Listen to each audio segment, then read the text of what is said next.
Welcome to M B academy. इस video में हम फॉर्च्यून टेलर के लिए एक C plus plus program write करेंगे और इसका सोर्स कोड भी आपको प्रोवाइड किया जाएगा। वो आपको डिस्क्रिप्शन में लिंक मिल जाएगा। तो चलते हैं डेव सी प्लस प्लस में। यहाँ पे हम इंक्लूड कर लेते हैं शार्प इंक्लूड आई ओ स्ट्रीम। तो ये हेडर फाइल हमने इंक्लूड कर ली।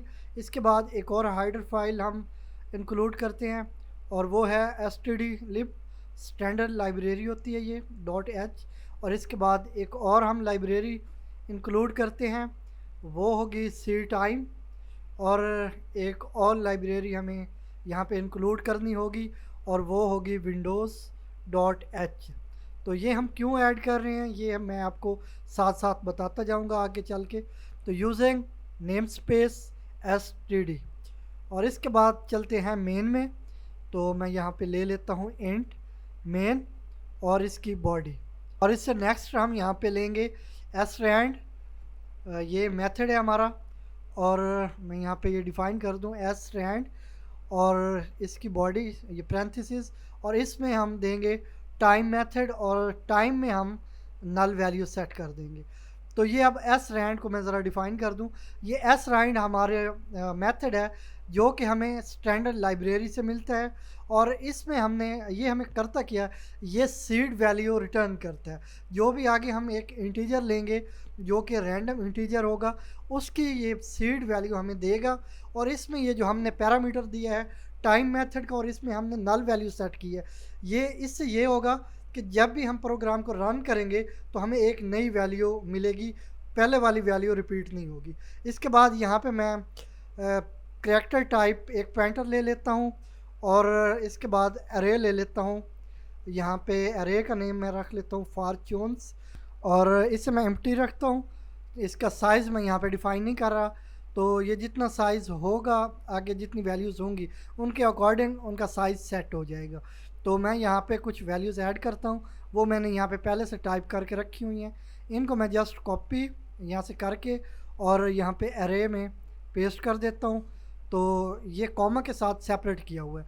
तो कॉमा के साथ सेपरेट करने के बाद ये सारी वैल्यूज़ इंडिविजुअल हो जाती है, मतलब ये सारी सेपरेट इंडेक्स पे चली जाएंगी। तो ये मैंने कुछ टाइप की हुई थी, टाइम सेव करने के लिए मैंने इनको कॉपी पेस्ट किया। तो यहाँ पे हमने ये वैल्यूज़ दे दी अरे में। अब चलते हैं नेक्स्ट। यहाँ पे अब हम एक लेंगे इंटीजर टाइप वेरिएबल ले लेते हैं और उसका नेम मैं रख लूँगा इंडेक्स। और इससे हम कुछ वैल्यू होगी जो असाइन करवाएंगे, तो वो एक मेथड यहाँ पे हमने यूज़ करने हैं, तो उनका आउटपुट आएगा जो हमने इसमें सेव करवाना है। तो मैं यहाँ पे ले रहा हूँ रैंडम और इसका मॉडुलस तो किसके साथ लेना है, वो है साइज़ ऑफ फॉर्च्यून्स। तो ये जो हमारी अरे है उसका जितना भी साइज़ होगा उसके साथ। और इसके बाद यहाँ पे मैं डिफ़ाइन कर दूँ फॉर्च्यून्स, स्पेलिंग ठीक से करने नहीं तो एरर आएगा। तो इसके बाद इससे जो भी आउटपुट होगा इनका उसे हम डिवाइड कर देंगे किसके साथ, जो भी सिंगल इंडेक्स होगी। तो वो हम कैसे डिफ़ाइन करेंगे, साइज़ ऑफ। तो इसमें हम पैरामीटर देंगे फॉर्च्यून्स और यहाँ पे इंडेक्स 0। तो इसे हम डिवाइड करेंगे सिंगल इंडेक्स के साथ। तो ये मेथड होगा, इसका जो भी आउटपुट आएगा वो हमारा इंडेक्स का जो वेरिएबल है उसमें सेव होगा। तो ये जो सिंगल इंडेक्स है ये कोई भी हो सकता है, जैसा कि ये हो गया ए लाइफ लॉन्ग ड्रीम, और इस तरह कुछ और भी हैं, इनमें से कोई भी वैल्यू आ सकती है लेकिन वो रैंडम होगी, हम खुद उसे सेट नहीं करेंगे। वो जो मेथड हमने यहाँ पे यूज़ किया है rand modulus size of fortunes और डिवाइड बाई फॉर्च्यून्स इंडेक्स। तो इसके बाद जो भी आउटपुट आएगा वो इंडेक्स में सेव होगा और उसको हम इंडेक्स को नेक्स्ट यूज़ कर लेंगे। तो चलते हैं, यहाँ पे मैं एक टाइटल देना चाहूँगा अपने प्रोग्राम के लिए, तो वो होगा वेलकम टू फॉर्च्यून टेलर। तो ये मैं यहाँ पे सॉरी स्पेलिंग ठीक से डिफ़ाइन कर दूँ टेलर। और इसके बाद यहाँ पे मैं ले लेता हूँ एंडल और इसके बाद इसके नीचे हम एक लाइन सी ले लेते हैं, तो वो मैं ऐसे डिफ़ाइन कर देता हूँ।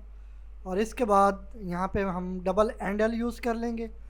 तो अब चलता हूँ मैं यहाँ पे दूंगा ऑप्शन कि अगर आप फॉर्च्यून अपने देखना चाहते हैं तो आप 1 एंटर करें। तो यहाँ पे मैं देता हूँ एंटर 1 फॉर योर फॉर्च्यून। तो ये मैं यहाँ पे स्ट्रिंग दे देता हूँ जो कि डिस्प्ले होगी, और इसके सामने हम वैल्यू गेट कर लेंगे एक वेरिएबल में। वो वेरिएबल कौन सा है वो अभी बना लेते हैं। इंट नंबर, तो एन ओ शॉर्ट में नंबर में पढ़ेंगे इसको। तो ये नंबर, इसमें जो वैल्यू आएगी उसके अकॉर्डिंग हम एक कंडीशन सेट कर लेते हैं। If number is equal to 1, कि अगर यूज़र 1 एंटर कर लेता है तो फिर हम इसे हैंडल करेंगे। तो हम सबसे पहले एक स्ट्रिंग शो करवा देंगे, और वो स्ट्रिंग क्या होगी, सी आउट। तो यहाँ पे मैं दे देता हूँ इसमें कुछ भी value, I will predict your Fortune. तो ये मैं यहाँ पे स्पेलिंग ठीक कर लेता हूँ। अच्छा, तो ये स्ट्रिंग शो होगी, और इसके बाद हम एंडल, और यहाँ पे अब मैं फॉर लूप यूज़ करना चाहूँगा। तो आप चाहें तो इसे स्किप कर सकते हैं, आप फॉर लूप ना भी यूज़ करें तो। लेकिन मैं ये क्यों कर रहा हूँ, ताकि जब यूज़र 1 एंटर करे तो उसकी फॉर्च्यून शो होने तक उसे थोड़ा सा हम वेट करवाएं। तो मैं यहाँ पे सेट कर लेता हूँ इंट आई को हमने 0 असाइन किया, आई लेस दैन इक्वल टू 7, मतलब ये इतने टाइम हमारी लूप चलेगी, और आई प्लस प्लस इंक्रीमेंट के लिए। अब इसमें मैं डिस्प्ले क्या करवाऊँगा, कुछ मैंने डिस्प्ले करवाना है जब वो वेट कर रहा होगा यूज़र।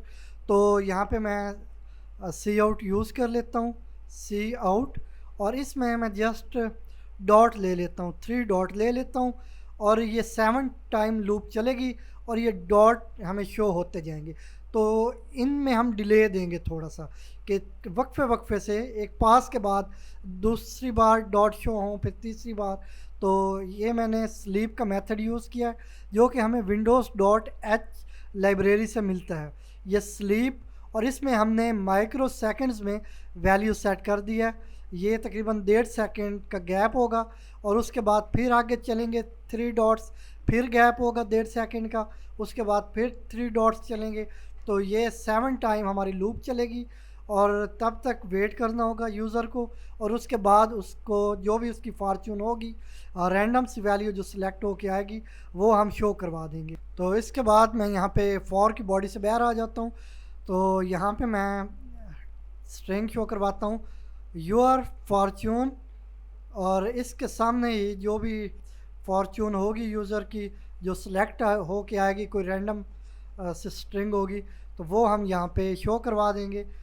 तो उसके लिए हम यहाँ पे फॉर्च्यून डिफ़ाइन करते हैं, फॉर्च्यून, और इसमें हम वैल्यू दे देते हैं इंडेक्स। तो जो भी इंडेक्स में वैल्यू जो कि एक रैंडम वैल्यू होगी वो आएगी, तो वो डिस्प्ले हो जाएगी इस योर फॉर्च्यून स्ट्रिंग के सामने। तो यहाँ पे डबल हैंडल यूज़ कर लिया लास्ट में। तो इसके बाद यहाँ पे हम स्लैश बैक स्लैश एन, ये न्यू लाइन के लिए, कि ये हमारी जो भी स्ट्रिंग शो होगी हमें वो न्यू लाइन पे हमें शो हो। तो ये मैंने बैक स्लैश एन उसके लिए यूज़ किया है। तो इसके बाद हमारा ये प्रोग्राम तकरीबन कंप्लीट हो चुका है। इसे सेव कर लेते हैं। तो मैं नेम इसका रख लेता हूँ फॉर्च्यून टेलर, जो कि हमारे प्रोग्राम का नेम है, वो मैं यहाँ पे डिफ़ाइन कर चुका हूँ। अब सेव करने के बाद मैं इसे कंपाइल करता हूँ। तो F9 के साथ कंपाइल किया, तो ये कंपाइल हो चुका है, लेकिन इसमें हमें कुछ वार्निंग्स है। एरर हमारा कोई नहीं है, लेकिन वार्निंग्स है। ये वार्निंग्स क्यों है, कंपाइलर हमें कह रहा है कि आप यहाँ पे जो आपने पॉइंटर यहाँ पे यूज़ किया, इससे पहले कांस्टेंट यूज़ करें, मतलब इसे कांस्टेंट कर दें, ताकि क्योंकि हम ये एड्रेस दे रहे हैं, पॉइंटर यहाँ पे यूज़ कर रहे हैं, तो इसमें जो भी इस एड्रेस पे वैल्यूज़ पड़ी होंगी उनको कांस्टेंट कर देंगे तो उन्हें चेंज नहीं किया जा सकेगा, इसलिए उससे हम कांस्टेंट कर रहे हैं। अब दोबारा से कंपाइल किया तो ये रन हो चुका है, इसमें अब वार्निंग भी कोई नहीं है और एरर तो पहले ही कोई नहीं था। तो इसके बाद यहाँ पे हम सिस्टम क्लियर स्क्रीन इफ़ में यूज़ कर लेते हैं, ताकि जो प्रीवियस आउटपुट हो वो हाइड हो जाए, और नेक्स्ट जो स्ट्रिंग है I will predict your Fortune, और इसके बाद जो नेक्स्ट फॉर्च्यून होगी वो हमें शो हो। तो ये करके हम कंपाइल और रन कर लेते हैं प्रोग्राम को। ये रन हो चुका है। 1 एंटर करता हूँ, तो 1 एंटर करने के बाद यहाँ पे अब ये डॉट्स आ रहे हैं, ये हर 1.5 सेकंड के बाद 3 डॉट आगे पेयर होते जा रहे हैं और हम वेट कर रहे हैं। तो इसके बाद जैसे ये 7 टाइम हमारी लूप चलेगी, इसके बाद ये हमें आउटपुट मिल गया है। तो ये एक हमारी फॉर्च्यून शो हो चुकी है। इसे अगर क्रॉस करके हम फिर से रन करें तो इस बार नई कोई वैल्यू आएगी, या फॉर्च्यून कह लें। तो उसमें जो कोई नई वैल्यू है वो आएगी, प्रीवियस वाली शो नहीं होगी। तो वो है जो एस रैंड हमने फंक्शन यूज़ किया था उसकी वजह से। तो यहाँ से फिर 1 एंटर किया, अब हमें वेट करना पड़ रहा है। तो ये अगर फॉर लूप आप ना यूज़ करते तो फ़ौरन ही वैल्यू आ जानी थी, लेकिन हमने फॉर लूप और ये मेथड यूज़ किया है। तो इसके बाद हमें थोड़ा सा वेट करने के बाद आउटपुट मिल चुकी है। तो ये जो इस बार हमें फॉर्च्यून मिली है ये पहले वाली से बिल्कुल सेपरेट है। तो आई होप आपको अच्छे से समझ आ गई होगी। तो ये था हमारा C++ program for fortune teller. I hope आपको वीडियो अच्छी लगी होगी। तो अगर वीडियो अच्छी लगी हो तो लाइक करें, शेयर करें और हमारे यूट्यूब चैनल MB Academy को सब्सक्राइब करें।